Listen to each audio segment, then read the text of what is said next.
wanna know who I am? Folks call me the Bone Man, ain't my real name, but it's the one that stuck. Tonight on Requiem Radio, we're punching the time clock in Greensboro, North Carolina, where a man's dead-end job turns a corner into the supernatural. You ever felt trapped behind a desk so long you started seeing shadows move on their own? Ever had a coworker push you just a little too far? Ever hummed Johnny Paycheck under your breath knowing full well you meant every word of that song? Well, this one's for you, because some jobs don't just wear you down, they take you with them. This is the clerk who would not bleed.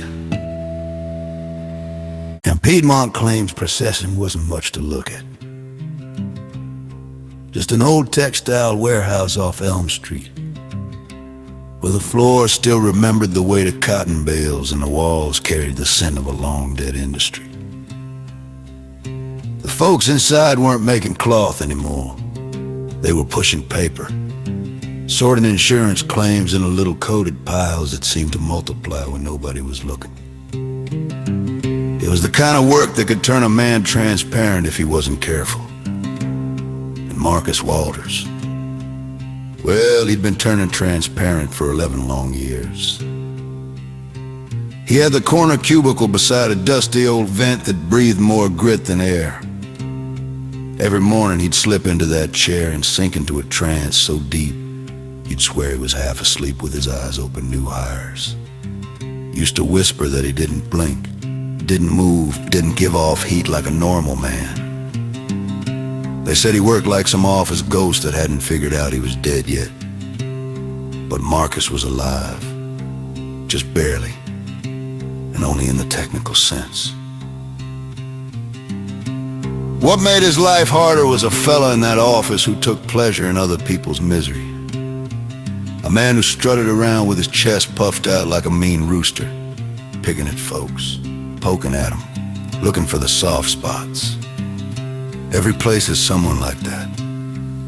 The bully in a button-up, the loudmouth who smells weakness.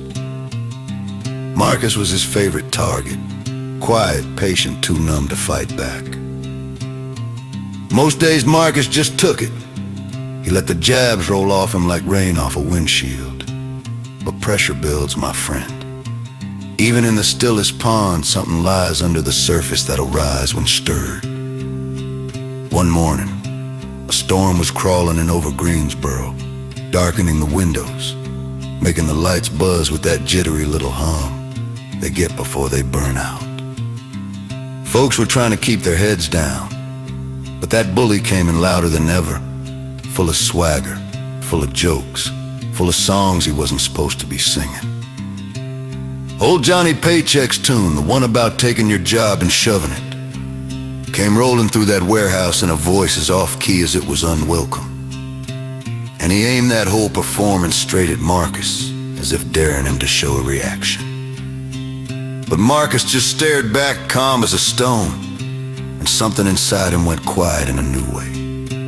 That's how it starts sometimes. Not with a shout, not with a scream, but with a silence that shifts its weight inside you. That night, while Greensboro slept under a thin wash of rain, Marcus got out of bed, dressed for work, and walked back to the warehouse.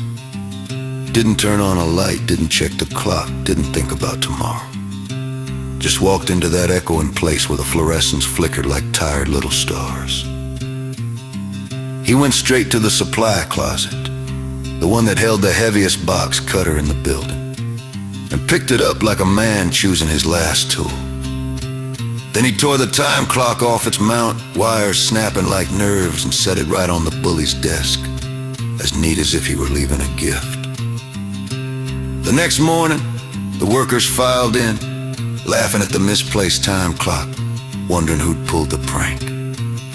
But folks stopped laughing when they realized the bully wasn't there. He wasn't ever late. Not once. Not in 2 years. People looked around. Phones rang unanswered. Supervisors started whispering. But by the time they opened the supply closet, that door opened on a scene the building would never forget. The kind of scene that makes your stomach turn and your breath wobble. The kind that stains a place so deep the bricks remember it. After that, police filled the room with questions and flashlights. Folks talked themselves in circles. Marcus went home, but only for a moment.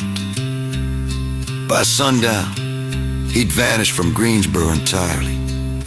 But here's where it gets strange, because Piedmont claims processing didn't stay empty. Oh no, not after dark, not after what had happened. Workers started hearing footsteps in the aisles long after everyone had gone home.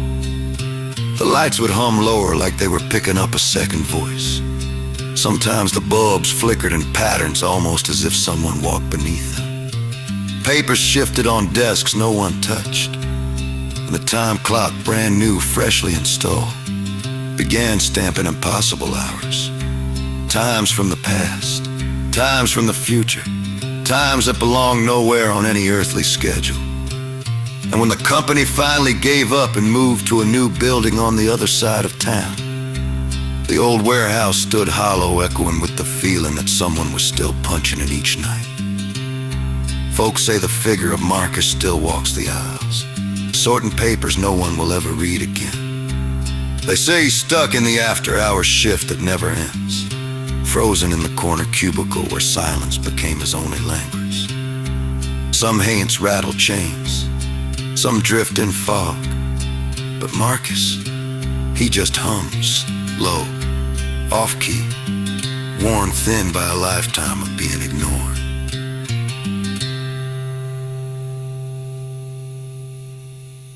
You've been listening to Requiem Radio, where music bleeds into the supernatural, and that was the clerk who would not bleed. Some folks quit their job, some folks get fired, and some folks, they clock out in ways that echo forever. My man, Scott Adams, this one was just for you. Rest in peace, good man. Ain't gonna be no more tonight. Y'all rest easy, and don't let the dark drive you home.